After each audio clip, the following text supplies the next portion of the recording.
le monde est revenu. Merci. Donc, on va enchaîner la deuxième partie de cette matinée. We still be looking in particular at what we refer to as cultural industry, which is changing rapidly.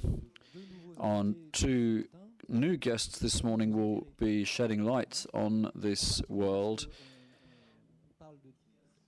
We have been talking about diversity and have been doing so since yesterday. Stakeholders play a huge influence in how diversity is treated, and economics also plays a major role. On my right, Olivier Dufour will be explaining changes in television rights with regard to diversity issues. Olivier has a background in IT, in charge of digital for BEIN Sport until very recently, and is now working as a consultant for the moment.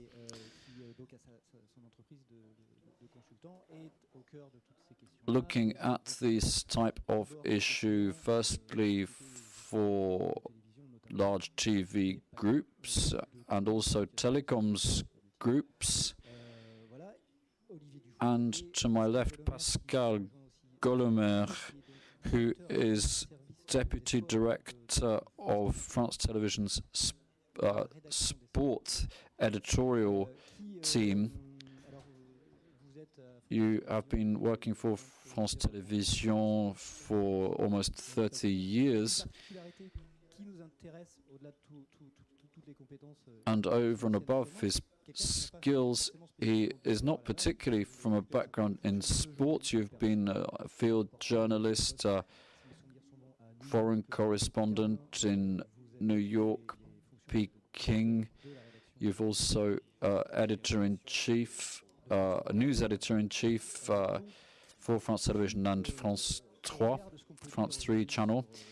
And when we're talking in terms of the treatment of sport on TV and in France Television, his career as a journalist looking at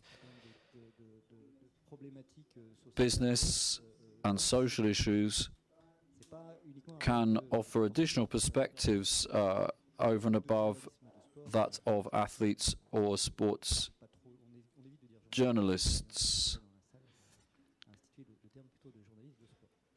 So we're going to kick off by listening to Olivier, after which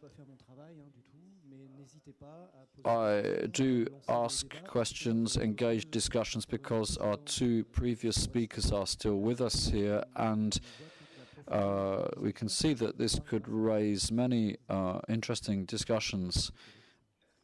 So, good morning, everybody. Thank you, Christophe. I wanted to talk to you today about changes in how sports rights are assigned and the ensuing broadcasting, because we are on the eve of huge structural changes, continental shift compared to traditional models that have prevailed over the past 2 decades, as Richard has spoken to us about, with rights holders who would knock at the door of public or increasingly pay-to-view broadcasters to get as much money as possible, and the broadcasters then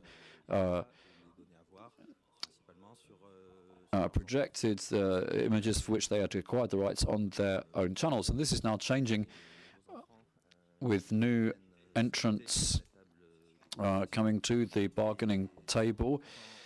And what is important for the industry in general is important for you as future journalists, because journalistic practice will perhaps move away from their traditional theatres to new stakeholders such as Google, Amazon, Facebook, etc., and other players who through internet and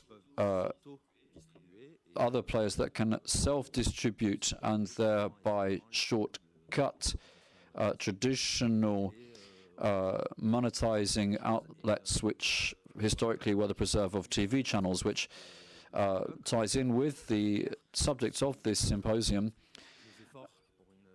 in terms of efforts to provide better coverage of diversity in sport involves editorial teams. Well, we need to understand that editorial staff will themselves be impacted by this upheaval in the value chain. Practically, at present, the situation is as I just described. Somebody holds rights, so the Champions League will have Sky, BT, whatever, and they will have the best matches. They'd carve up the matches between them and they go onto their channels. Today, with practices that were developed initially in the US, there is diversification and increasing numbers of opportunities for monetization and coverage and diversification of financial revenues for professional leagues, approaching not only broadcasters, but also Google, Amazon, Facebook, etc., and also self-broadcasting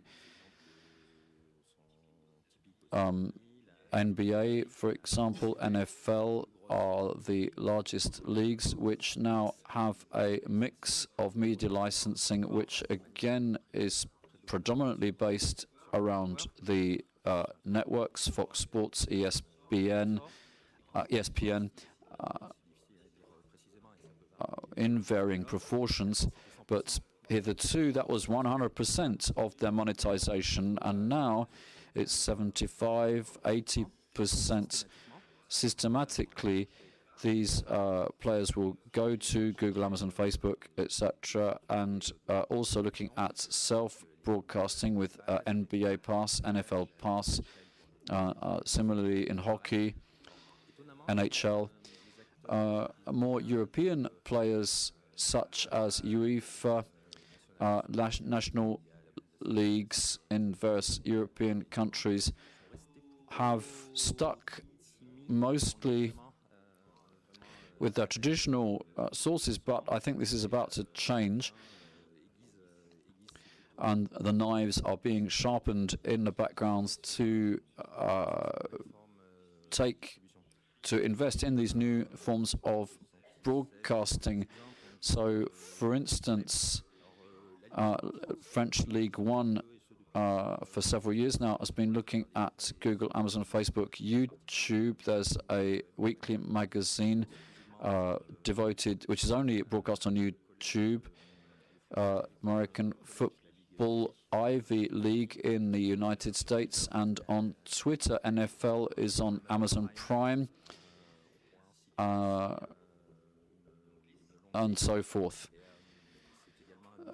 It's quite amusing to see PGA, which holds licensing rights for professional golf. It was the historic player for over a decade with Sky on 4 UK tournaments in this new round of negotiations with the various announcements in the media to try and up their game in this kind of poker hand. The GPA said through Sky, which is the mammoth of pay TV in France, the most recent figures were 3 million subscribers, perhaps a few more in France. Canal Plus has 5 million. Sky is 10 million, so it's clearly much bigger than other similar players in Europe, with huge licensing potential including for digital with its own digital channels. PGA said, well, in this new call for tender, we're looking for a rather more global partner, i.e. Sky is no longer a global partner, and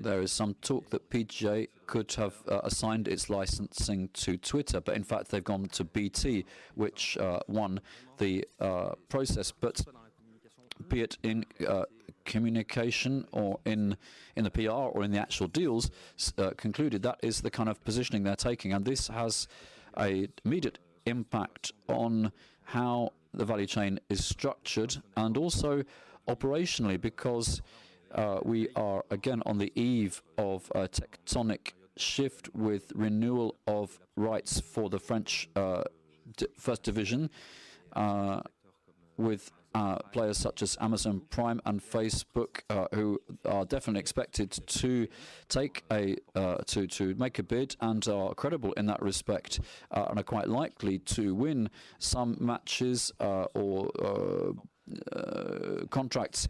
Facebook almost got the market for cricket, which is obviously important in some countries. 600 million euros they bid for that. They almost got that, and in the end it was a national broadcaster which secured the rights. But this kind of thing is going to be increasingly prevalent, and I believe this will be a mix in the years to come between broadcasters, Google, Amazon, Facebook, etc., and organic media developed by clubs, leagues themselves. And the impact on editorial teams and thereby diversity, which is our subject today, yesterday, will be major, because editorial staff crystallize work to favor diversity, and there will be changes in the makeup of these editorial teams. If you look at the Facebook team of careers, type in sport on Facebook/careers, and there will be new announcements. This has been going on for several years now, that these new players are opening up opportunities for sport, negotiating for rights in partnerships, licensing, and after that, for recruitment for high-level positions in these fields, they're now looking for journalists, producers, production technicians. It's one thing to bid for sports licensing, but then, of course, these digital platforms, with their specifics, need editorial skills. Facebook, YouTube, Amazon successfully bid for these rights, but then if they want to broadcast something in linear format, they have many opportunities in different ways to be more interactive, multi-camera, instant highlights, not rather than a match review. This will lead to new production values and journalistic and editorial practices. So opportunities in this field have shifted towards these new players, and I think this needs to be taken into account and watched closely, in particular when it comes to the emergence of greater diversity in all these media, be they traditional or in new areas. Thank you very much, Olivier.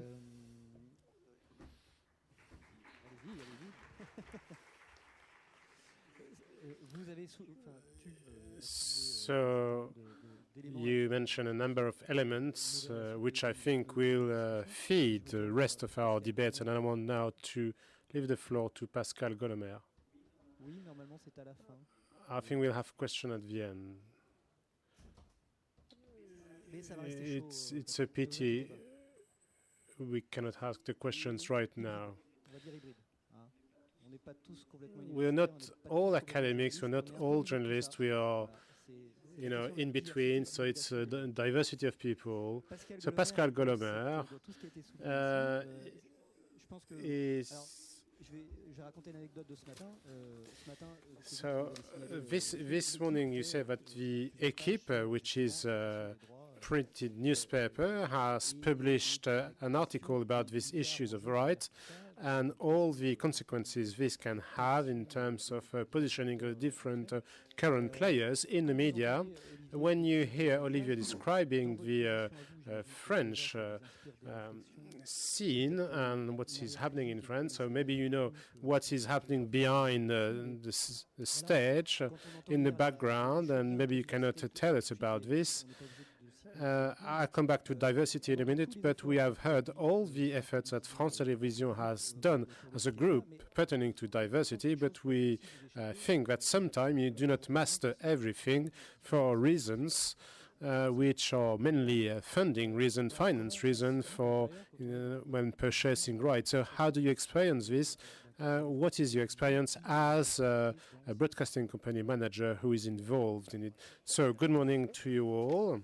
So yes, indeed, I will leave some time for Patrick so he can have time to speak and put his ideas forward. This is a wide range issue. I am managing the editorial team, the editorial offices. So I'm in charge of getting ready all the editorial contents, but not the digital aspect of things. We have not merged the broadcasting and the digital contents yet. However, it is a concern indeed that we have new players and that we do have to pay huge amounts to pay for purchasing rights when major sport leagues want to renew their championships broadcasting rights. So, however, I'm not sure that the arrival of new players will provide more diversity to the sports given to the public. We can see that the main bid on the public tender relate to the major sports. They want to attract new subscriptions. In case of the SFR, the business model cannot be based solely on multiplicity of niche sport, minor sport, so to speak. So, I mean, the real challenge pertains to major mainstream sports. So, as a group, a public-funded group, state-funded group, with the money we have, and we have global players such as the GAFA, Google, Facebook, and so on, which have lots of cash, they have billions to spend, so they're changing the situation. So what shall we do?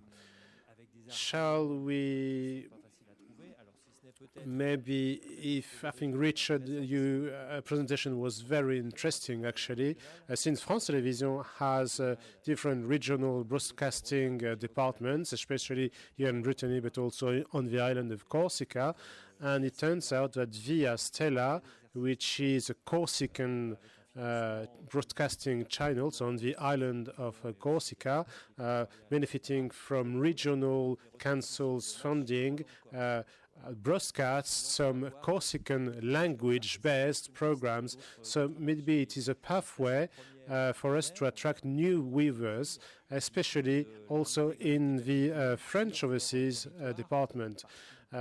That also happens in the French overseas. We have also broadcasting of local matches, but also of global matches at the world competition level. So what is our role? Shall we try to purchase the right for football, for Olympic Games? The Olympic Games right belong to the Discovery Group. Actually, we bought those rights to the Olympic Games committee, and right now they are looking for a new purchaser, and they, of course, will choose the purchaser who will be able to pay enough cash.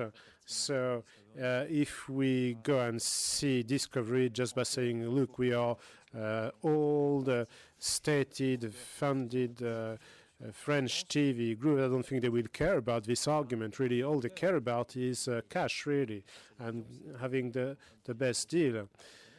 So it will be really complicated for us, really, to be a player in that part. So shall we try to get some rights for that, or shouldn't we actually provide or screen or stage the diversity of sports, of high-level sports? I mean, we could have like 150 different sports being broadcasted. Should we specialize in competitive sport at the international level, but which attract very few viewers, very few people?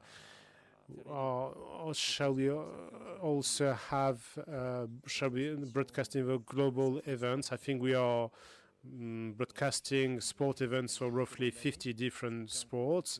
And I think no other French broadcasting corporation in France does that. TF1 is focusing on football, handball, and rugby team, football, rugby. They have both the handball competition final rights, but for instance, you will not see any kayaking, for instance, that is actually made by France Télévisions only. So can we do everything at once? I do not think so. I think our reputation comes from the fact that we broadcast the Tour de France, cycling, but also the Five Nations Rugby Championship, Roland Garros, the French Tennis Open. So, of course, sport can attract many people, many viewers. It is a link between the different communities, between a different generation, and therefore it has a public funded broadcasting company. We must, of course, provide a diversity, a multiplicity of programs pertaining to all sports, and we must explore even minor sports, so-called minor sports, from the top-level competition to the amateurs. And that is our aim, that is our purpose. We must remain, of course, a player on that field, and when purchasing broadcasting right, even for those broadcasting rights are very expensive, but we must remain truthful to our motto and to our nature of a public body. Since last year, France Télévisions has signed with the partnership agreement with the French Olympic Committee, so as to promote Olympic Games that which are usually seen only once every 4 years.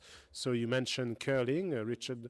Yes, but we will be viewing curling on France Télévisions during the Winter Olympic Games, and in that partnership, that will be an opportunity in the different channels to propose live broadcasting, different highlights or summaries, in some cases, of sports, which usually are not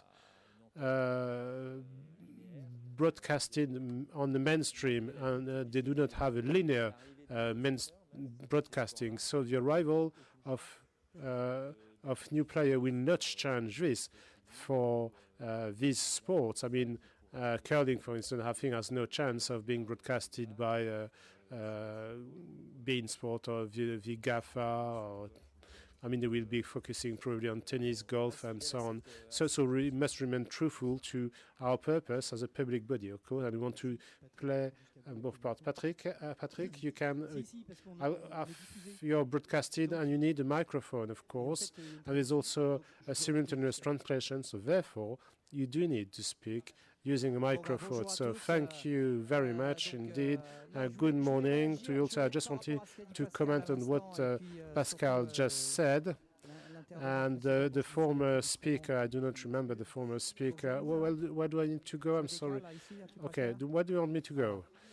Okay, so we are here with students at the University of Journalism, so I wanted also to, okay, we talk about money, we talk about millions, billions, GAFA, there are lots of English acronyms actually being used.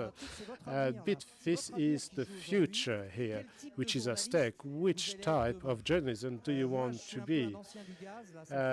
I've been working there for a long time in the broadcasting industry, and I can see that the journalism position has changed. I'm not talking about my West France colleague who is doing field reporting, but I'm thinking about those contracts which are very expensive and which compel the journalists to adopt a kind of attitude towards this contract. Pascal cannot say because he's a managing director of France Télévisions. I can say that we are not only journalists. In those private, in these cases, specific cases, we are actually TV presenters, TV hosts. We cannot say that a football match is actually bullshit, but we are bored of seeing the players playing because buying the right was so expensive. So it is a kind of censorship, really, and we are getting away from what is true journalism.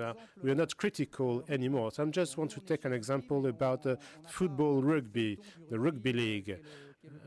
We do not have the top 14 championship. I've been following the top 14 championship myself, but still, I think that football rugby has changed a lot in the recent years because of the business model, which is underlining the football rugby and is trying to compete the football championship. And what have we seen and experienced? Well, the rugby league, the rugby championship was pretty amateurish, and the players were, it was quite a fun game, but today things have changed. The athletes weigh 130 kilograms, they are 190 meters to 2 meters, they are highly trained, top-level athletes, and they actually fight each other really fiercely. It's very violent, and now today I think rugby has changed dramatically. And I was talking with a high-level coach recently, and he told me that the next step of rugby is death on the pitch. So we are just expecting that a player dies on the pitch, on the ground, because the protection are so small that one day there would be a fatal event and we will have to react. So I'm not talking about the France Television people here because we are not holding the rights for the top 14 championship, but when I hear the comments made by my colleagues, I'm scared. I am scared because at no time, this danger is actually highlighted. And it's a huge danger, huge hazard. So what would we do as a public service? We have Stade 2, it's a very old French magazine which has been existing for a long time. We've got a multi-sport magazine in which we can actually make some documentaries about medical injuries pertaining to the players. But since we want to stage a sports event because of the importance of the broadcasting rights, so what is a good journalist now? Well, a good journalist today is a good TV presenter, actually attracting lots of viewers, attracting lots of audiences, ratings. Very rarely you will tell, well, you've been very good, you've been very critical. No, what people, the managers will say, well, that's great, we had some good ratings yesterday. So what we are seeing really is a huge change in the structure of our work and of your work since you're a student in journalism. But beyond the figures, beyond that will and that wish to acquire broadcasting right, there is a huge change in the very nature of the job, really. And I think we must not forget that we are a public service body So of course we must stage some events which must be spectacular, and we will do so during the Winter Olympic Games. But one of our mission is to also highlight other minor, so-called minor sports. I don't know if you run but if people on average have lost 40% of cardiopulmonary abilities, which means that your health status has decreased, your well-being has decreased, is lesser than those of the previous generation. So isn't that interesting? And I do not see sport as being a health promotion driver, and I think that is important. Sport, I mean, leads to controversy and to huge difficulties, I think. And just to finish off what you said, you talked about BEIN Sport. I think you've worked for BEIN Sport. I think BEIN Sport can close anytime. The prince, whatever, can just wake up one morning and say, look, I think that is too expensive. We've lost the broadcasting rights for the Champion Leagues. And I will just stop funding this channel. But us, as a public service, that is different. We do have a mission, and that mission, of course, we have lost some rights for Paris, but I think your mission is also elsewhere. Maybe you must be host, presenter, but you must not forget what the true nature of journalism is, i.e. be critical. Thank you. Thank you. Thank you, Patrick. So that's part of the discussion, debate we'll be dealing with. Not after 11:30 p.m. in the evening, please. That will be too late.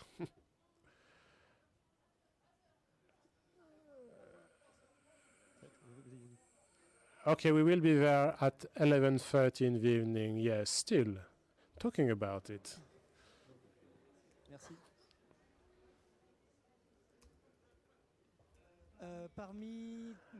So, among our speakers, Olivier Dufour wants to comment and to react. So, just wanted to mention one or two points you've just mentioned, and Patrick, you talked about the rugby championship. Yes, indeed. We can only agree with you.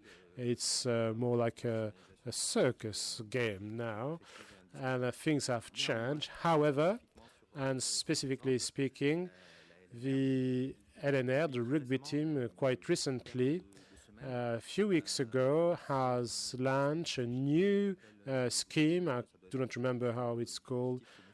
It's a scheme pertaining to brain injuries, but thanks to the profits they have from the broadcasting rights, they were able to finance some technological and video facilities which enable the medical team to monitor in real time and systematically any shock and any injuries that can happen. So it's almost like instant highlights. It is actually an in-house internal publishing for the medical teams, which enables them to make any relevant decision.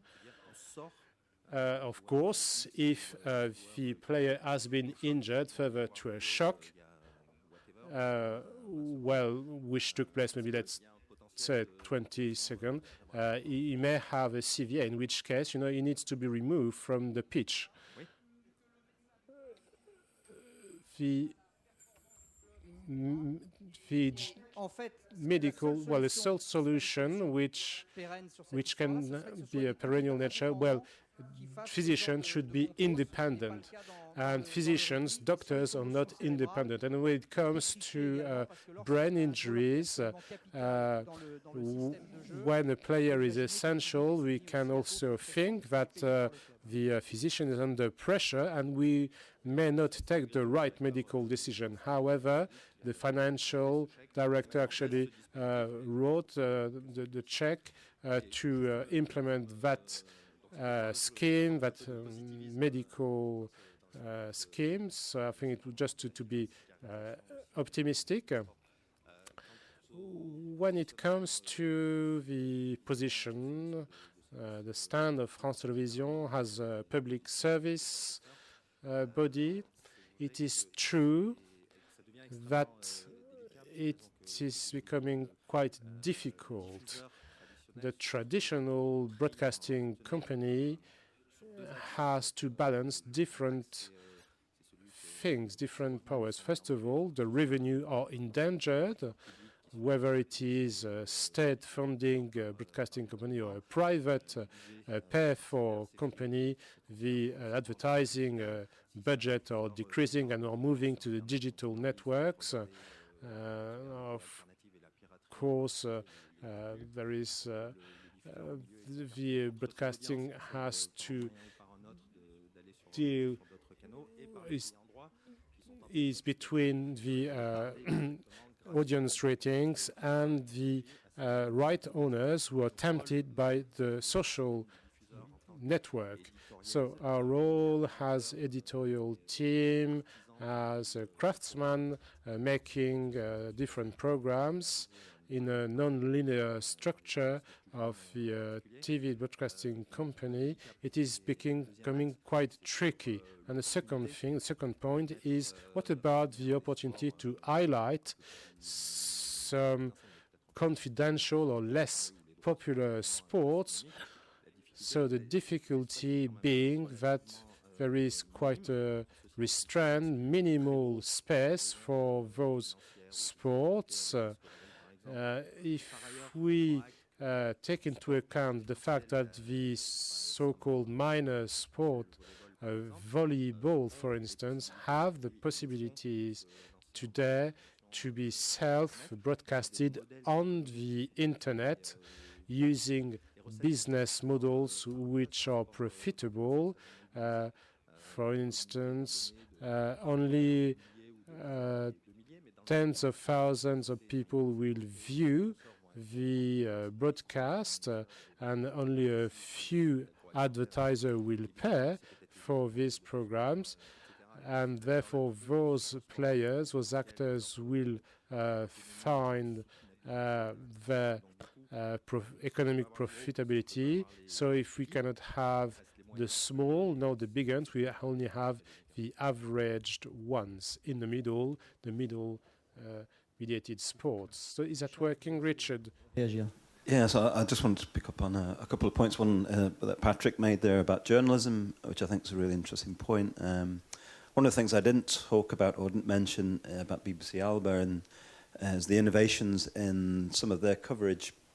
So rather than having the halftime panel of experts like this, with former players and so on, both in the coverage of football and rugby union, they have short features, so 10-minute feature pre-made, which is more journalistic in a sense. So they'll have more journalistic approaches to interviewing managers, owners, players, fans, spotlighting the clubs that are featured in the games.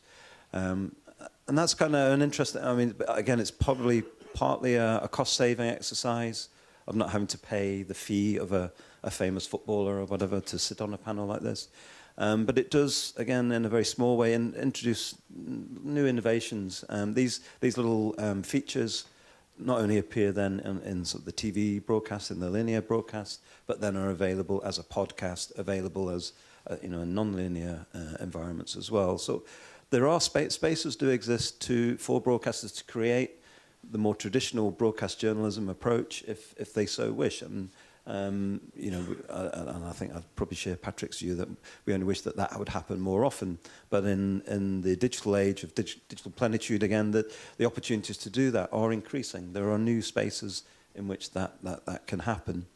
The second point I wanted to pick up on was around the value chain of major sport, which, again, was alluded to, is basically about money. It's about who's got the deepest pockets.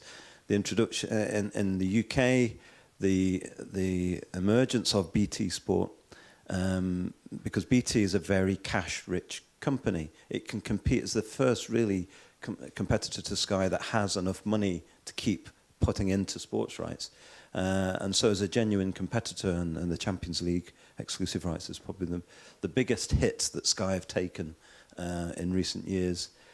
With the likelihood of Google, Facebook, and so on also entering that market, and again, the word on the street is that the next round of Premier League football rights in the UK, which is, is the most wealthy league in the world. It has global aspirations, of course.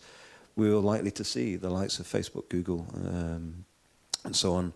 Possibly Netflix have also been mentioned, entering in that market. So the competition in the digital global sense of elite sport and elite leagues is all about money.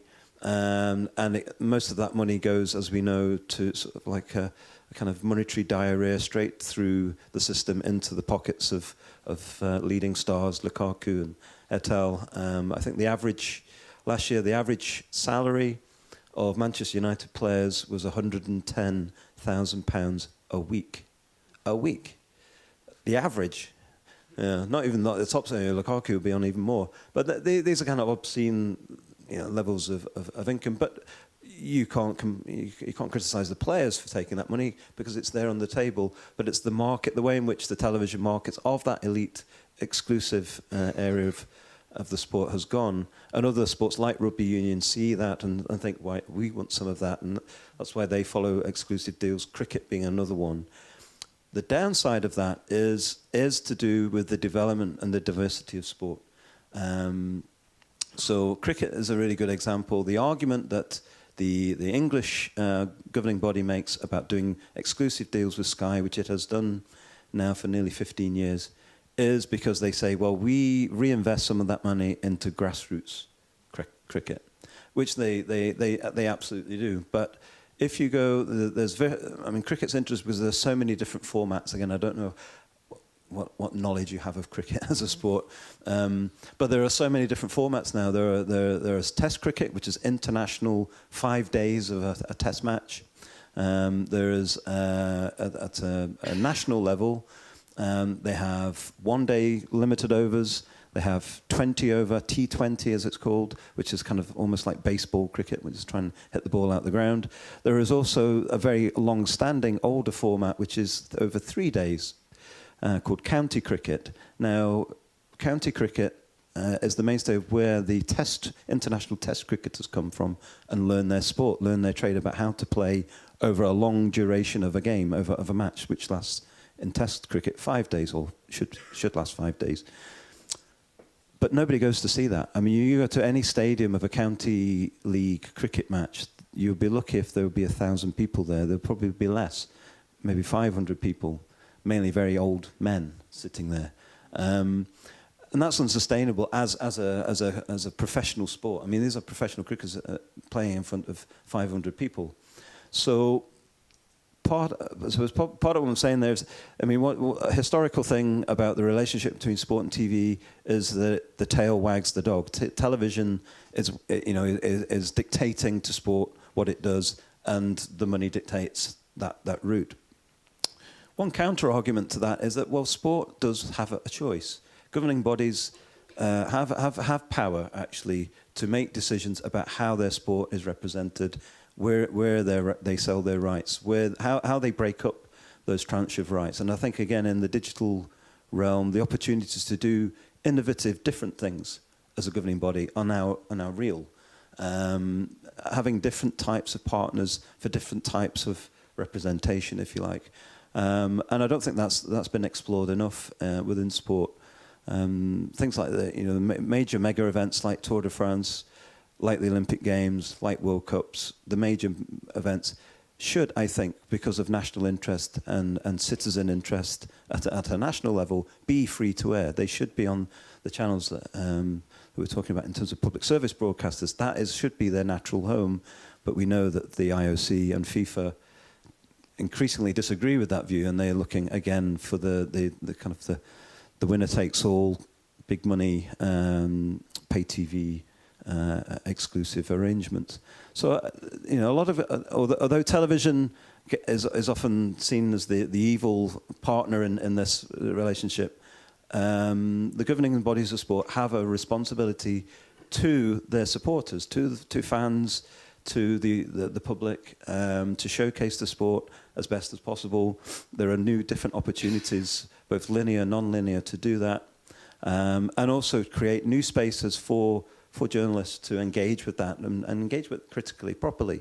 I mean, we're all fed up with the post-match interviews in front of the sponsors' logos, which are just asinine, boring, repetitive. Hardly anybody says anything of any note and worth, and yet we have to go through this ritual every single time. And you know, to be the journalist asking those questions is no fun either. So that comes down to editorial choice again about, well, is there something different we can do there? But quite often, broadcasters are tied into the rights issues. There's, you know, rights aren't just about the ability to gain access to show a sport. There's also a whole contractual elements of, certain people need to be in front of the camera within certain times and so on and so forth. You're limited what questions you can ask and so on. I'm sure you can say a lot more about that. But we need, governing bodies need to think a bit more savvy, because actually there are other outlets that will do the criticism. There are fans that produce blogs, produce podcasts, and so on. Increasingly, as we know, a lot of these exclusive rights on pay TV, I mean, we've got a lot of young people here. I'm sure many of them use pirated streams on the internet to gain access, because they, don't have the money to pay, or perhaps they, in a way, just object to paying. But there are always ways and means in the digital environment to find whatever you want to watch. So that's the coming down the line in a big way, in a sense, as more and more sport gets covered on a global scale, that the access into that for free, and everybody always wants everything for free. If you can get it for free, why pay? These are the major challenges that broadcasters face. The likes of YouTube's coverage is an interesting development. The IPL was the first YouTube live streaming, I think in 2013. And as I understand that deal, that was really about the IPL trying to get lift off of the 2020 competition, which is a huge sport in India. I mean, it's massive. It's, and the scale and size of the audience for cricket in India is enormous, and that's where the power resides in that sport, is in India, and where the money is. But it's about eyeballs. How many people can you get to watch it? And of course, the more people watch it, the more then commercial sponsors and partners are willing to buy into it as well. So that's a different. The internet and the globalization of rights has introduced a different dynamic to that. So bigger exposure can still be a win-win for governing bodies through commercial access, but also it opens up access to a broader audience rather than the sort of niche pay TV audiences, which we currently tend to have. That's the norm at the moment, which I think is damaging sport. I mean, I think it has damaged rugby to a degree in terms of building them bigger and stronger, and the nature of that sport. I mean, the lifespan of rugby players must be diminishing year on year to age 25, 26, and your body will be ruined, basically, because of the scale of it. But that's to do with the spectacle and what television wants from that sport. Anyway, that's my thoughts on some of these issues.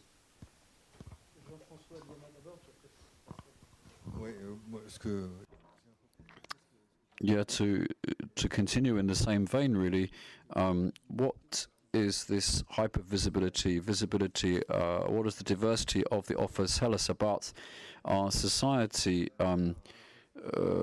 Is media a reflection of society? Is it how society displays itself? Is it an equivocal reflection, partial reflection of reality? There's also the issue of the role of sport in French society, which is different from in the UK. In the UK, it has always been easy to go to the opera one day, go to a football match another, people are starting to do that in France, but generally these practices were mutually exclusive. If you were a football fan, you could not go to the opera or go to see a play or read a novel. There was this type of putting people in boxes, which meant that in France, sport has remained rather particular. And when politicians get involved, it's often because there's been a huge victory, like the World Cup victory in '98, or else there was some issue, like in South Africa when Nasri and the French team misbehaved, or these bad lads of soccer or whatever. And this is not handled well, which shows that it is very, very specialized, and that should not be the case. The second thing to say is that this hyper visibility is in fact a form of blindness. Paradoxically, there is this myth which blinds us to the most important issues. I look at media interpretation of sport and its impact in public space. I think that we have in fact confiscated the real show from most people, and this is a drama, really. If you don't have a particular pay-to-view channel, you can't watch British League football. If you don't have Canal Plus, you cannot watch Formula One racing. If you don't have BEIN Sports, you can't watch the Serie A matches, the Spanish League. So you can, of course, poach through streaming or other ways round, but otherwise you have to pay. And if you look at a sociological study of sports users, you can see that there's a hyper equipment of social people spend far more much on getting the facilities to watch these matches than they should be able to, financially speaking, because of their background. So seeing that the Olympics are on France Television is perhaps the case. This is a trauma for Formula One supporters who have to pay to view. What do we do about this state of affairs? Generally speaking, there's France Television, TV, Spain that do cover other sports to a degree, but perhaps we should hear from journalists that cover lesser-known disciplines. The result is rather a disenchanted one, is that what could happen is a form of disenchantment, because there is this perception of a rather virtual bubble, and people could be disenchanted with sport, and it's up to the stakeholders to take action to ensure that sport and how it is represented is appropriate in terms of education, health, as Patrick was saying. We need to look at these things and not thinking of sport just as entertainment or the portrayal of death, as in some adult cartoons. In the same vein, on disenchantment, we recently became aware of some figures which underscore this phenomenon in the Premier League. Perhaps there's the total money is record amounts, but last season the viewers there was a 14% drop in ratings, which is huge between two seasons. When we're talking about 1.8 billion pounds. So it was the lowest ratings for the past 6 or 7 years for the Premier League, while everyone is writing articles about the success of Premier League being sold for billions abroad, but the actual viewers are becoming disenchanted, and the Bundesliga was bought by Sky for twice as much, doubled between bids, and a 7% drop in ratings, and is now the lowest for the last 4 or 5 years. So has the bubble burst? Is it bursting? Patrick was talking about majority shareholders in a pay-per-view channel could say this business model is no good, I'm going to close that down and go elsewhere. This could this could happen. And this is also true for the Paris Saint-Germain team. And the L'Équipe is asking, what is the French Football League going to do with its rights, which are up for renewal in 2020? Should we make the most of this bubble because of Paris Saint-Germain? Is it time to go now before Paris Saint-Germain gets in trouble with UEFA for failing to abide by financial fair play practices? Should we do this quickly before there's some injury of a major player? Should we make the most of this manna from heaven? But, of course, the question is, will the viewers still be there in a few years' time? This is an issue, really. And to add to what Richard was saying about access to major sports, in France, we do have measures to... In France, there's a decree. Everything is governed by law to set everything out. So it's very complicated. But the fact is that we have a list of some 20 events, which are major events, as we call them. And it's not a question of free-to-air, but there should be a free-to-air broadcast of these events. So when you see a handball final, is that the rights holder, BEIN in this case, resells the final to a free-to-air broadcaster. So either you buy the competition as a whole, which France Television didn't, it was too expensive, or the second way of doing it is to buy the final. If France reaches the final, it's a major event for French audiences, so we then have to have all the different free-to-air competitors who bid, and TF1 didn't have the best editorial bid, but BEIN Export had the deal and allowed TF1 to do free-to-air, while BEIN was have a pay-per-view version, so pay-to-view version. So this is the same for Formula One racing. There is no longer free-to-air Formula One racing. There is going to be a French Grand Prix next year. So again, this had to be bid for so that this could be offered to a free-to-view channel. And again, the organisers are perhaps realising that this is reaching its limits, that not just having pay TV audiences are concerned that Formula One shouldn't just cover the French Grand Prix, but perhaps 4 Grand Prix that are free-to-air. So TF1, for example, then we could have some more, because the organisers and the sponsors who are expecting a return on investment would prefer to have a rather broader audience rather than just paid TV subscribers. In any event, this type of events, Olympics, again, there's a certain number of hours. It's not all the events, but 200 hours for Olympics, 100 for the Paralympics, for World Cup final, European finals if a French club is involved. This list could be broadened or restricted. Lobbying takes place to broaden the list. Because of the interest of broadcasters, sponsors, organisers, federations, leagues.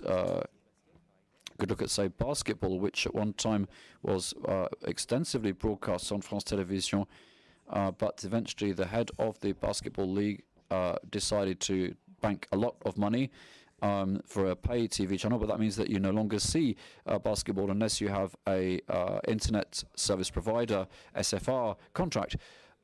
Why is basketball not moving forward? How come there are no stars? Well, the reason is that most people don't see it. And this could also challenge organisers, leagues and sponsors who are putting money into kit and facilities. So this landscape could also change. And as we hope that we haven't lost as free-to-air broadcasters. We hope that we still have some cards to play. And another thing, I come from a non-sport background. I was a journalist before looking at sport. I'm still a journalist. First and foremost, broadcasting and being a journalist at the same time In pay TV channels, they simply broadcast the event live or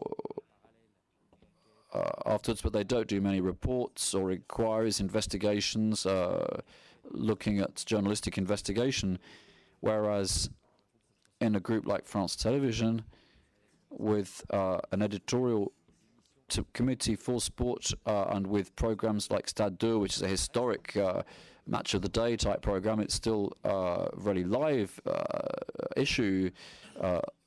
There's this challenge, however, almost schizophrenic responsibility of promoting events which are broadcast live and be a journalist, and somehow we managed to do that. France Télévisions revealed news about doping, technological doping with cycling, which is a genuine concern for federations, and even the International Cycling Federation.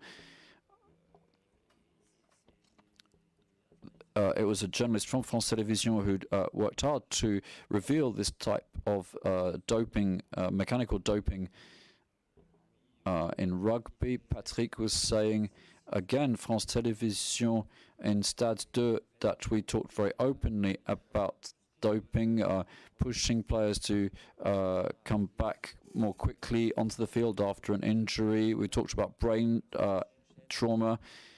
And when a channel changes a business model, Équipe TV, for example, said, well, we haven't got the ratings, we need live broadcasting if we want to break through, so we have to buy rights, so we no longer have the resources to have editorial contributions, journalistic contributions with magazine formats, because there will be less viewers than live coverage with Teddy Reinert or judo champion or a French football team. You can't do everything with a limited budget. So they made a choice, and the editorial team in Équipe TV basically melted away, and some media could decide to do without some of its journalists in order to have the resources to buy licensing rights.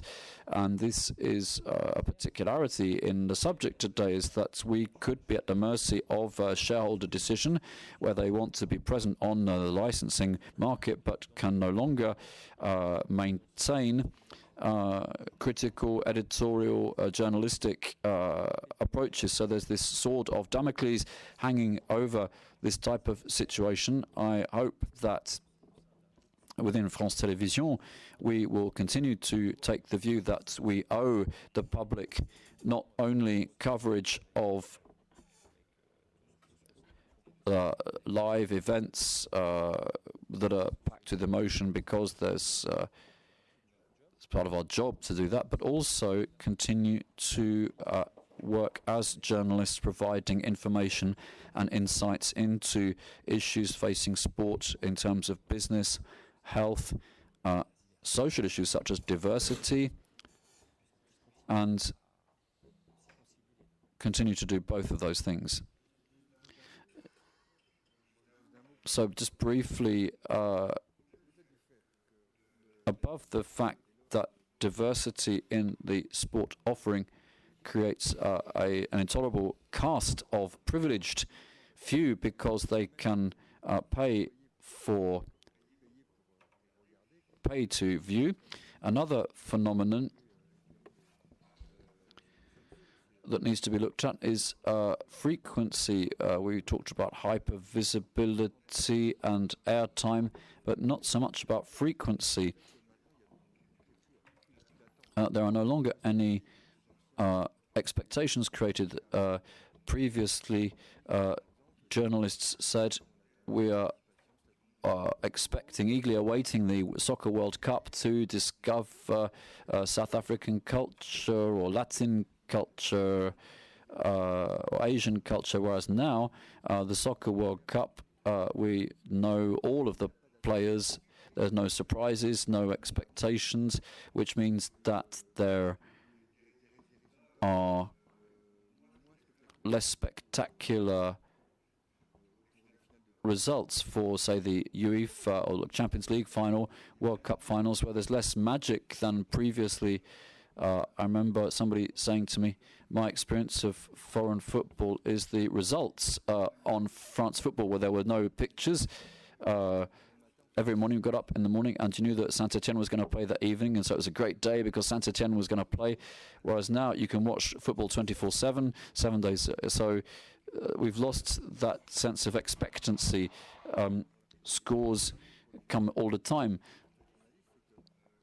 And you have to have the idea that a sports journalist is not necessarily a specialist lifetime calling. You can look at social, cultural, other aspects that impact society too. A sports journalist, or even just covering one player or athlete, is rather blinkered because you don't see other societal issues which could actually contribute to your coverage of sport. Last comment from Richard. Just very quickly, well, only one in terms of output, one minor miracle, of course, in the UK was Leicester City winning the Premier League, which whether we ever see that like again, I don't know. But it was just to pick up on a point that Pascal was saying about the raison d'etre, the mission of broadcasters is really important. And in terms of Sky, I mean, the question about whether the bubble is about to burst is an interesting one. It has been in discussion and debate in the UK around this. So let's not forget that the current rights to the English Premier League, the value of that, both domestic rights and international, is £8 billion, which is a serious amount of money in anybody's language.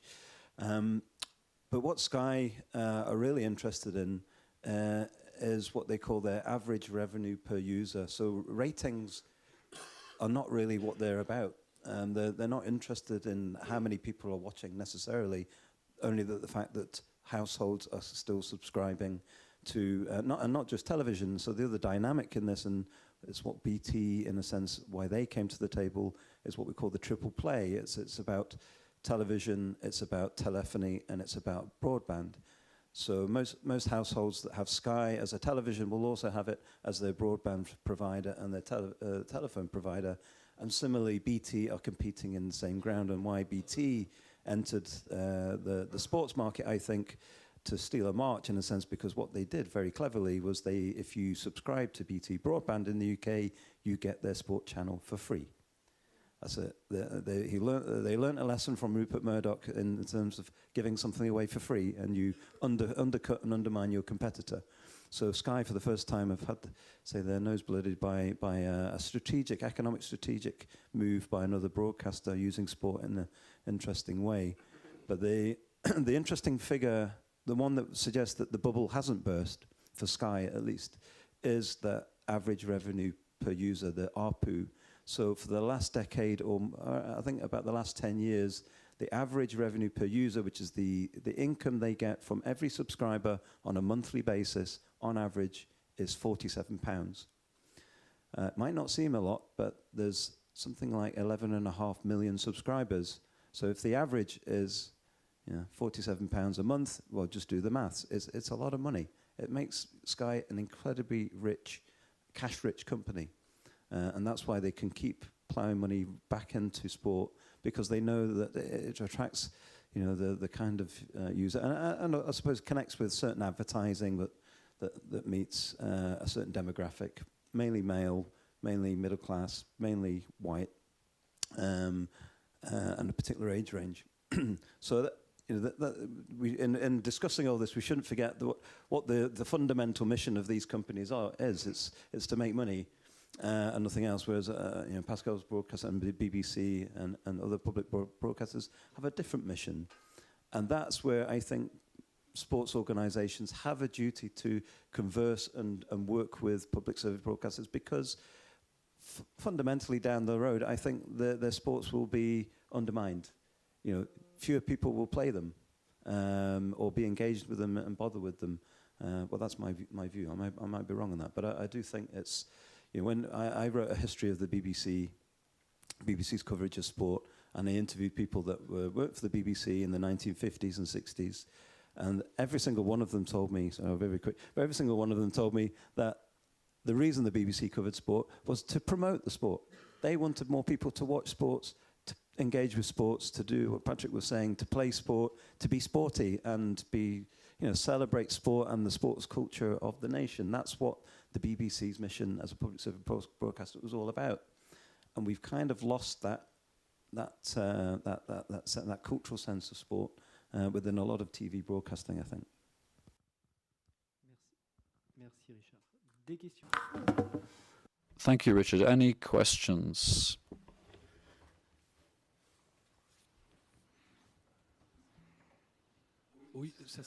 This is for a question for all the panel with your papers on the arrival of new players in the market of sport. Qatar has arrived at Emir, BEIN Sport took off all the rights with huge inflation of licensing fees.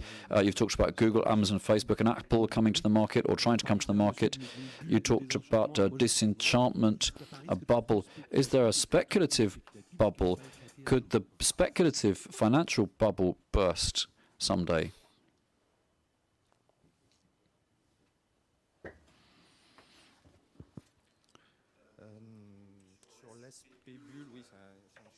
Well, a lot of discussion has happened about this bubble with the huge figures involved and the big internet players do distort the market because of the amount of cash they have available. But I don't think there is a bubble. I would have said that there was a bubble, a dot-com bubble, but here I don't want to get into an economic discussion about licensing rights, but if you look arithmetically, and it has the cost of a sport. BEIN published a few months ago its accounts in France, and there is a structural deficit which is building up rather alarmingly. However, in monetization of sport, there is the spillover effect. In other words, when Sky broadcasts sport and has paid to broadcast a Premier League, they monetize it through advertising, subscription, and also sell the highlights, the start of the match, the series that they will broadcast later, so they write off the whole thing. And with ARPU, as was mentioned, so there's this spillover will fund other types of programs, so it needs to be taken as a whole. And as Richard said, there's the BT effect, or Altis in Europe is doing that.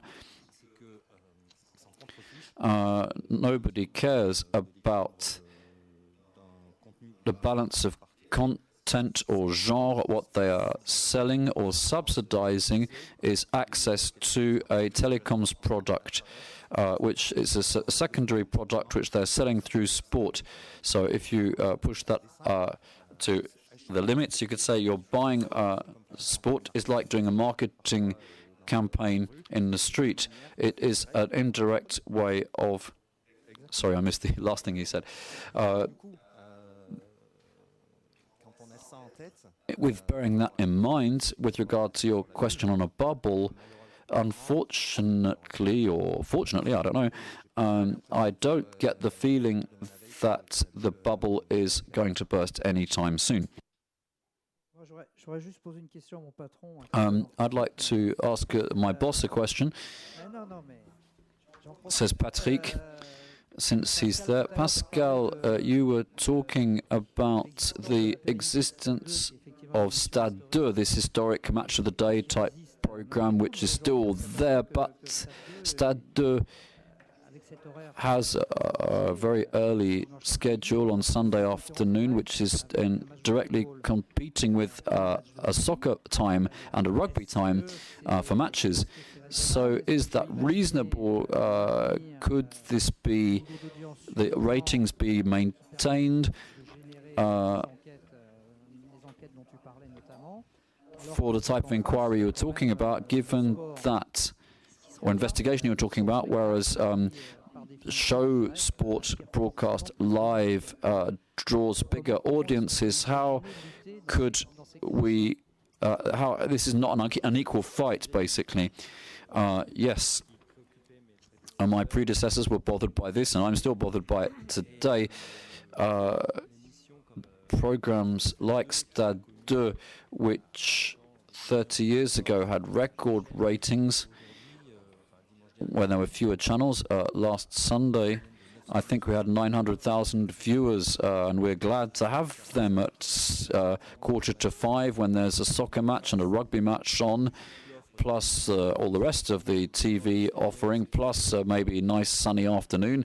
So people actually want to go and play sport rather than watching the TV, or would like to actually go and watch a match, or their kids are, they're going to go cycling with their kids or whatever. So it pretty much is mission impossible. So for an audience of 900,000, compared to pay TV ratings, I'm sure that BEIN doesn't have 900,000 viewers in front of every one of the matches it broadcasts. So I think that the avenue we need to explore is that Stade 2 is an excellent brand. Millions of French people know this brand, and we mustn't lose this brand by persisting in keeping this slot imposed by the broadcaster. Today we have a broad audience. You are getting your news in very different ways to when I was at journalism school. I'm sure that most of your news you get on Facebook and news sites, apps. And I'm convinced that if Stade 2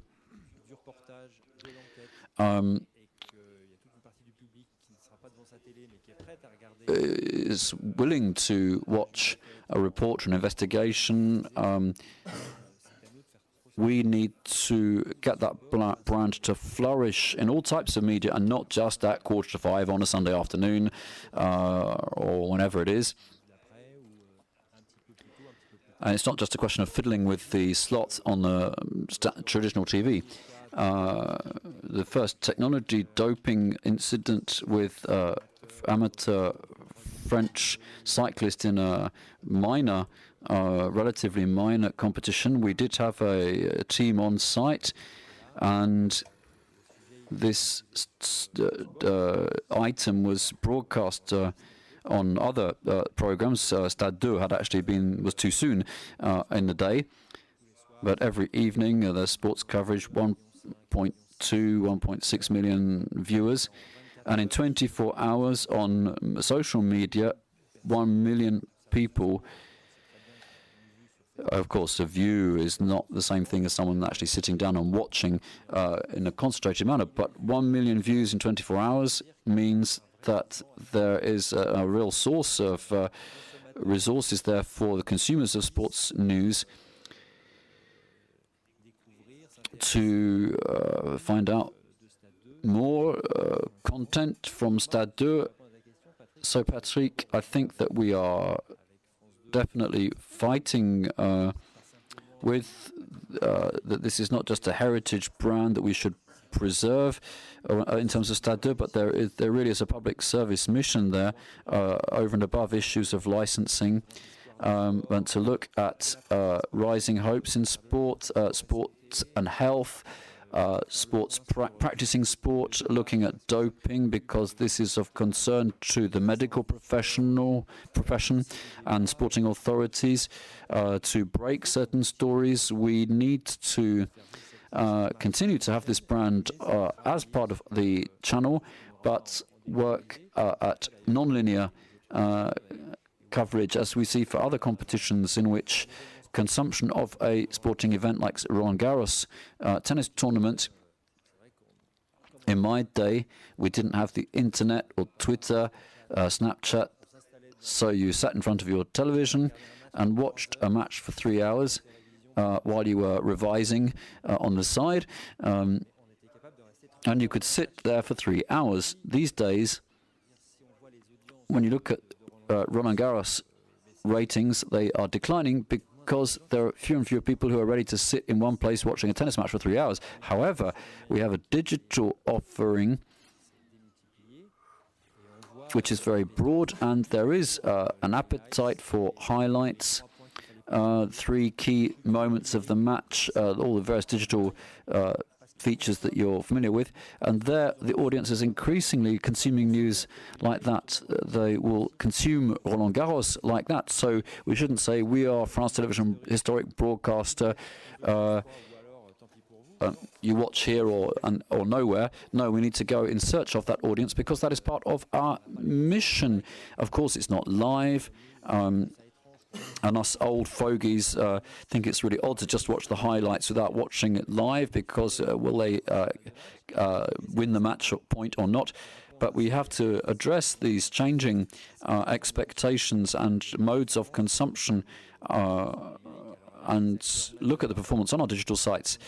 We have Facebook, Twitter, Amazon. In a different way, these players are already very present and are now actually pushing us out of licensing rights. So this is quite a complicated struggle we are engaged in, but we do not believe we have been conquered, and we need to respond robustly in every form of digital media to be part of our mission.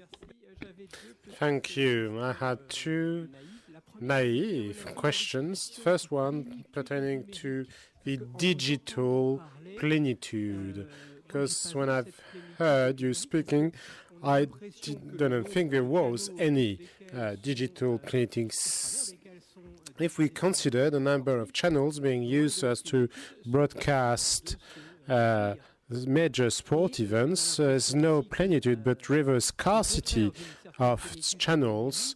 So instead of having a multiplicity or digital plenitude, the way journalists deal with this, I think there is a scarcity really of channel resources. That's the first comment. Second comment for Olivier, we're talking about the arrival of new players, just as GAFA, American companies, but we said previously, well, Al Jazeera Sports, i.e. BEIN Sport right now, is a newcomer in this world dominated by the Western world companies. There's another player which is not usually referred to is Chinese companies. Chinese companies. Are Chinese companies interested in coming into this sport business, such as Al Jazeera Sport did in his time?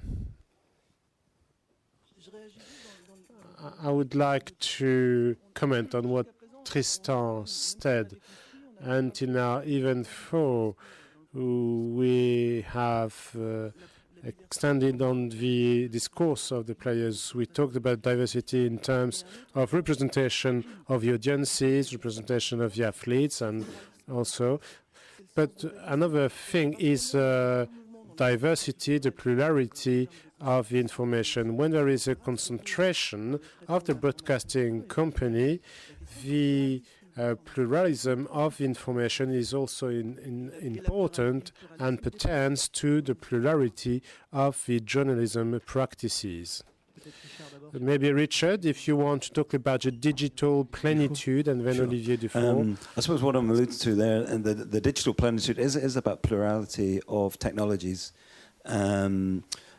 But then it's not to say that the market then closes it down, I suppose, to respond to what you're alluding to. And I think you're right. I think the market has dictated that it does become more exclusive, and access decreases bizarrely in a state where, in the age of the internet and networks, the barriers to entry are lower. In economic terms, they definitely are. From a pure pre-digital to broadcast anything, it was a major institutional undertaking, and getting the license to have a broadcast channel and everything was a major undertaking. Whereas now it isn't. I mean, every single person in this room with a mobile phone and a camera app or a video app can soon have whatever it is they want to video online within a couple of seconds. So that's the digital plenitude I'm talking about, I suppose. But it's how that's used and captured, and the editorial standards and content and all those things that we want journalists to do and introduce.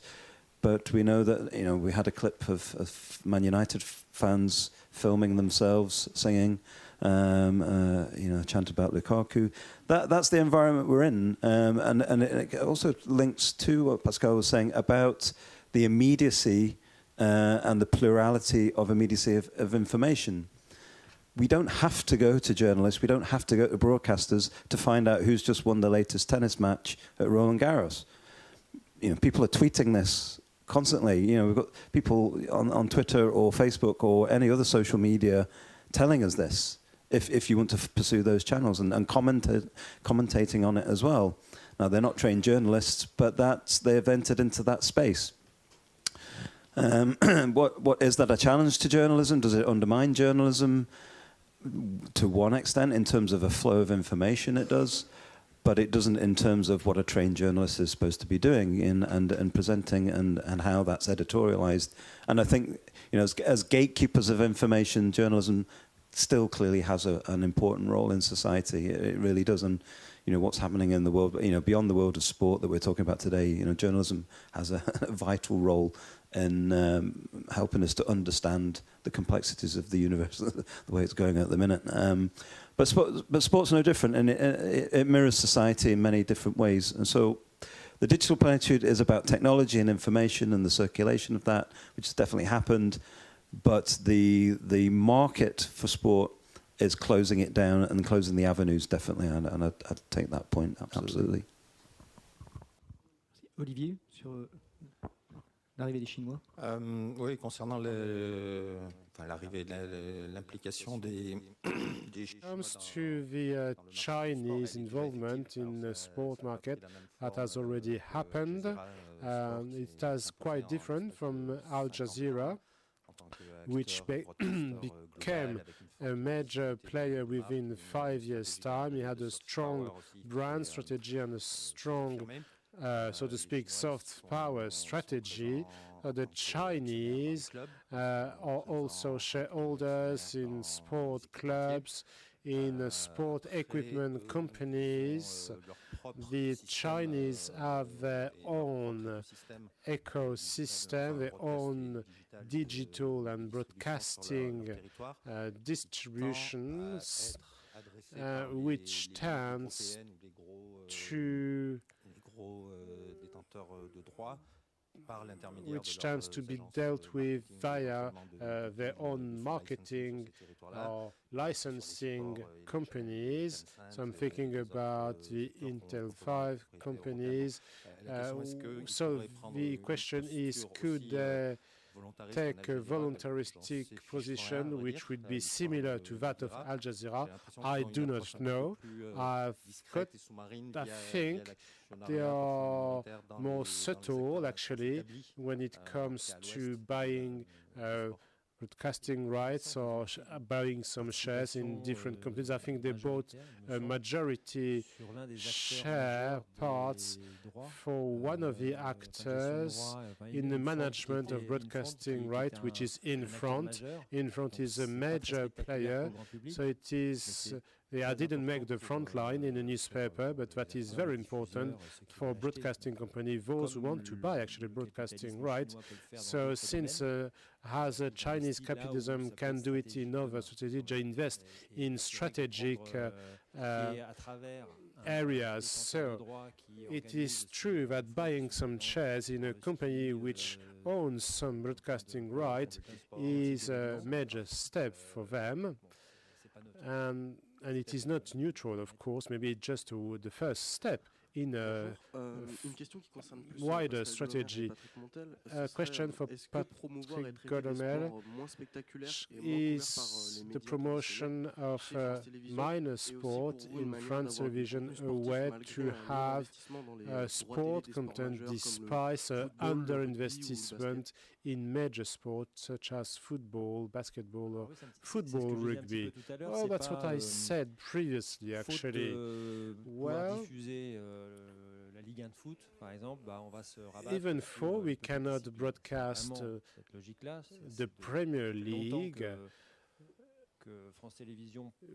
France Télévisions, and since the managers of France Télévisions thinks it is the goal of France Télévisions, since it is a public service, to be able to provide a wide range of offers in terms of minorities, so-called minorities in sport, and therefore it is an opportunity to look into more specific careers of sports people. Very often there are some documentaries which are done about the family of sports people, so as to show how they can reconcile their career and their family life and so on. So we talk a lot about football players, rugby players, but a lot of sports persons spend their lifetime to improve their performances, but they have to work as well to have an income. So we are interested in sport events, in the sporting, in the place of sports in society at large, but it is also logical to stage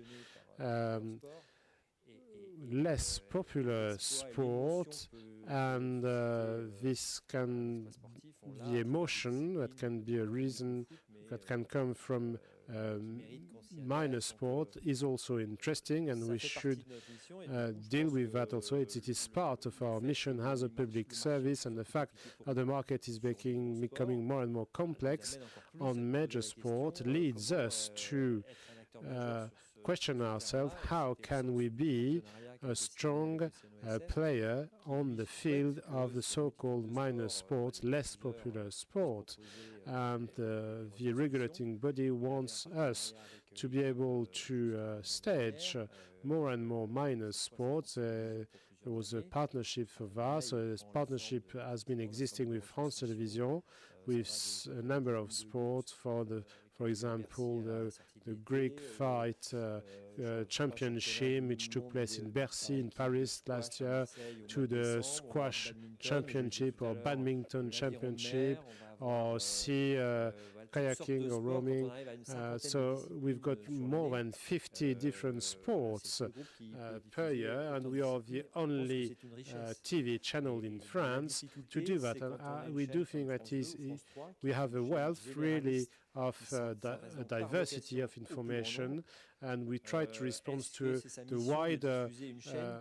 wider audience. So we think it is part of our mission, and we must respond, of course, to people who are passionate about very specific sport. That can be also be interesting for the other audiences, so it is also a risk for our regional TV channel. And that is important, of course. If the France the audience rating are decreasing, that is a hazard for us, because we may not be receiving as well finance from the state. So therefore, audience rating is important. We are under pressure from the state all the time. So there is indeed a true pressure on the public TV broadcasting companies. Fortunately, we have a range of regional TV channels, which enables us to provide a diverse offer. So we do not have a dedicated sport channel on France Télévisions. I mean, that would solve the problem. The Équipe can actually, if we go to Équipe TV, I may be able to discover a sport I didn't know, for example, mini football. Okay, I can watch it for half an hour, and I think some people will discover a new sport, they will discover new athletes, we discover an atmosphere. The difficulty we have is to inform a wide audience that on François channel, for instance, they can actually watch a very specific minority sport or less popular sport. And we have no ways, really, or very little means to inform people. One of the solution could actually implement a digital platform on which we could find all the sport contents from the Tour de France to the most confidential sport. And we could invite our viewers to visit this digital platform that will take some time and to raise the awareness and cross-promote these contents on the different channels. And of course, for example, France 2 will have to promote a content which is broadcasted on another channel of France 2. I will add something. The basket is not enoughly represented. We have no broadcasting, and the basketball is paying the fact that he went to paid for channels because nobody can mention the name of the French basketball team captain, even if we may be a relative of that person. So there is a true problem here. When it comes to the Équipe TV, I do not know if Équipe TV very well, but clearly they had a contract for the Olympic Games. So the Équipe TV decided to relinquish that contract and to choose another strategy. And today, what I can see is that Équipe TV doesn't have any licensing rights for football, and therefore they try to find alternative solutions. So rather than staging the Olympic disciplines as they were doing before, they are trying to show things around the football, so making documentaries on the theme of football. So there is a true will to keep the major sport and to talk about the major sport, even though they do not hold the licensing rights for those sports. So indeed, I think the public service, fortunately, is there so as to broadcast those sports which would not be broadcasted otherwise. So I would like to comment on what Daniel Biron, our former manager, said.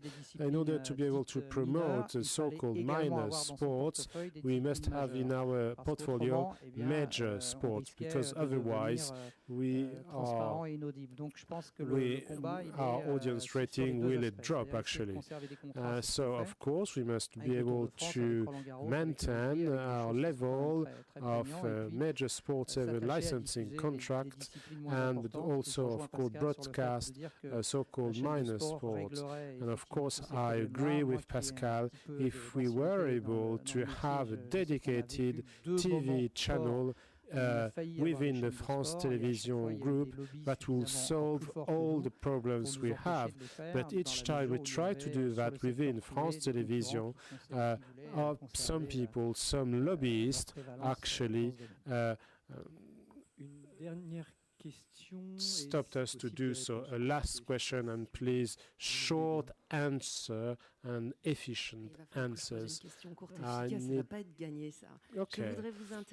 I wanted to question, it's about a blind spot, a blind angle of this conversation. If we think about the discourse of Richard Haynes and that of Patrick Golomer, it seems that you apprehend, you understand diversity as a plurality of sports, but in no way of plurality of people who actually practice sports, not a plurality of people. In the presentation of Richard Haynes, there were some keywords. The keywords was exposure up to normalization. And this is not an exposure to normalization, it is an exposure to the visibility of individuals who were not visible within the framework of sports and over also social framework. If I can use another minute of this time, but I want also to say something something else. What is the challenge of the diversity? What does this keyword really mean? It is for us to understand in France the importance of making people visible. The minority can be translated, conveyed by a 2 and 3 focus. What does watching TV mean? What does that mean when an ethnic minority is not reflected? So black activist Mrs. Adrienne Rich said it's just like looking yourself in a mirror and not seeing yourself. So it is a social disorder because that leads people who do not see their image in the mirror of the media to feel discriminated. If we do not see ourselves in the mirror of the media, what does that lead to? That leads the people who are not us, a woman if you're a man, a person from an ethnic minority if you're not from an ethnic minority, are not full members of that society. So it is an individual disorder, but a social disorder, I think a social problem. And what questions me is sport is a field of society in which the visibility is important. Since I grew up in a rugby territory where my family was watching rugby all the time, and there were no women on screen at the time. We couldn't see any women. So what about this blind spot? I think BBC has been working on this, and the plurality was not also focused on the language, but also on gender. So we're not talking only about social, but we are talking also about social groups here, not only about the sports. We're talking also about the individual. Yes, I'll answer. Yes, sure. So I did mention in my in the presentation about specifically we talk about BBC Alba and their approach, that they have gone out of their way to try and cover women's football in particular. I mean, there is a thing. I mean, 50% of all their sports coverage is football, and that maybe still remains an issue. There are many other sports, as we know, so the polarity across sports, but the idea within sports of representation, and you're absolutely right. So, as a mirror back to the community that speaks Gaelic, that's important. So the coverage of women's football is deemed to be a key strategic aim of the channel. The word normalization is a word that I've copied from the broadcaster themselves, and that in interviewing executives, producers, commentators, they all use that terminology as an important part of, and they're talking about how the language is used. If the language is not used, then it disappears. And so the normalization to them is about just making it normal, even for non-Gaelic speakers, just to hear it and understand that it exists. But of course, the same applies to other social categories. And so the same. So what I'm saying about women's football is important in that respect. It's about seeing women play football. That is considered socially normal, culturally important, and significant. And I think BBC Alba have really championed that within a Scottish context, where other broadcasters haven't done so, over the years. It is changing, but way too slowly than it should. Women's football in Scotland is not professional. In England, it is. In England, the women's game has gained more traction. It does get coverage from the BBC and also on pay TV channels. But it is so far removed and apart from the men's game that to do any comparison would be not appropriate in a sense of the economics of the sport, but the representation of the sport and the link back to grassroots, to participation, to sports development and so on is really, really important. And similarly, likewise, the ethnic dimension of that too. Scotland has, in terms of ethnic minorities in Scotland, the dominant ethnic group within Scotland is South East Asian, and they mainly are interested in cricket. So just around the corner from me, there are 2 cricket clubs, and nearly all the players that play in both of those clubs are from Pakistani origin, which is kind of an interesting thing that's keeping cricket in Scotland alive. And cricket's not usually associated with Scotland as it is in England, but without that ethnic community, that's their number one sport. They keep the clubs going, and there are now moves, and well, there exists again small production companies that will use the internet and have live coverage of that level of cricket within Scotland.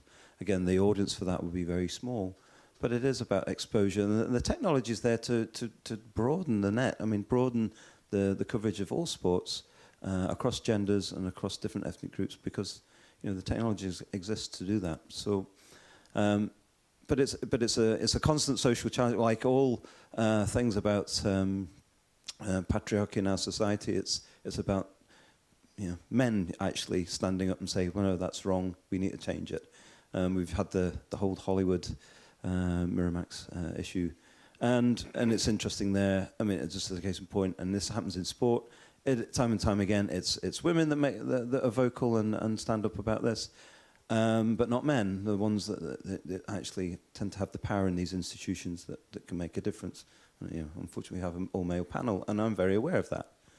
I'm very conscious of that. So that's an ongoing battle, a political battle that we know has to be won. But in the sporting context, it really is important. Like you're saying, the rugby family that you grew up in, how we're socialised into sport is usually through the male members of the family. So how the dynamics of that might change in the era of broader digital exposure and different mirrors reflected back on sport in society is an interesting question to ask.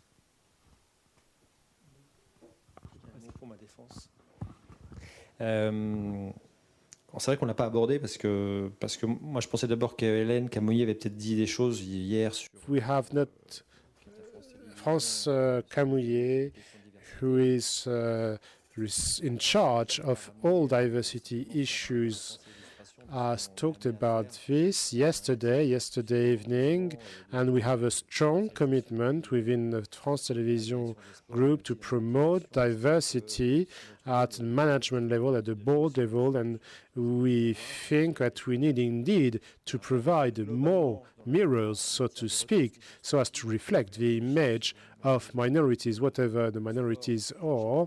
I was watching sport recently, and it is true that there are some truly women's sport which will never find their way to the paid-for TV channels. Once again, their dedicated TV sport do not allocate any time to disability or sport for disabled people, unfortunately.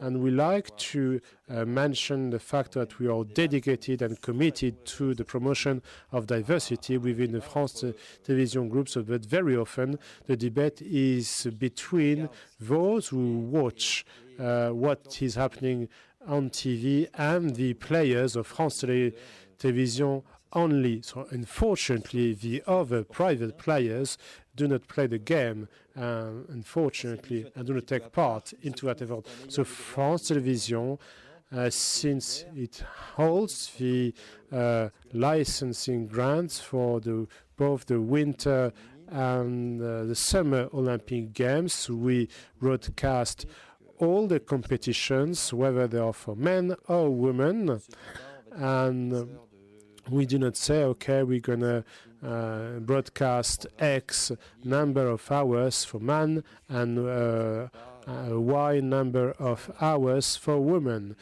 We just broadcast everything. We do not try to balance things out, really. So the competition is of mixed nature. There is a wide range of competition, of course, including where football is very present, is very popular in France, and women's football became professional only recently in France, and the major clubs and leagues have created women's divisions very recently, so there are very few sponsored. It is not as professionals as men's football league. However, the Women's Football Euro, which took place last year, and France Télévisions had the licensing rights because they were not that expensive, and I think it was a very good opportunity for us, and we were able to broadcast all the matches, or most matches anyhow, and we did prove that broadcasting on prime time, we had 3 million viewers, 3 million people who watched women playing football. Okay, there were 8 million people watching men playing football.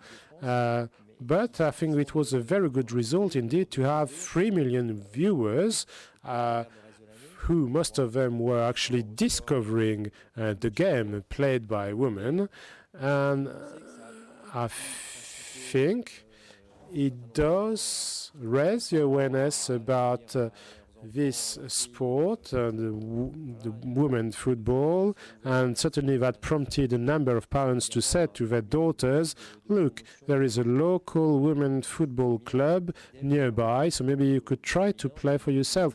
That was the same for women football rugby, and similarly we had 3 million viewers watching the girls playing rugby in Ireland this year, and we are really proud of this, really. And it was in summertime. Of course, the athletics championship and the Tour de France worked very well, but at the end of the summer, when we looked back on what happened during the summer, what we spotted was the fact that the less popular sport were actually watched by an audience. So we think we have fulfilled our mission and the commitments we have for those less popular sport, and also for disabled people who have their own dedicated championship, of course. Those championships for disabled people were broadcasted by us at France Télévisions, and the Paralympic Games broadcasted from Rio de Janeiro led to an increased awareness in the French society every day.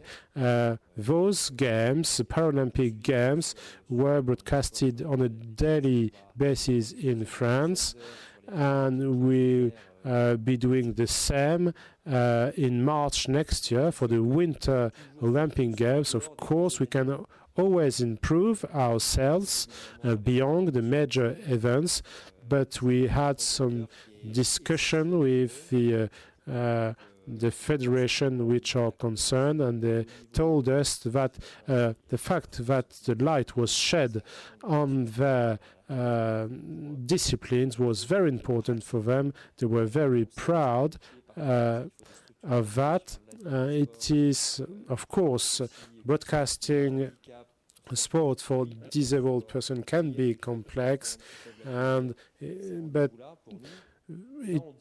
we think that we are fulfilling our public service missions. The TV presenter are very much involved in that, in the promotion of the sport, and I want to prompt people to practice their sport when they can, and we want also to break barriers. We talked a lot about the competition between the different groups, but when it comes to sport for disabled people, it is certain that there is no competition. So, of course, we're not talking about the same amounts here.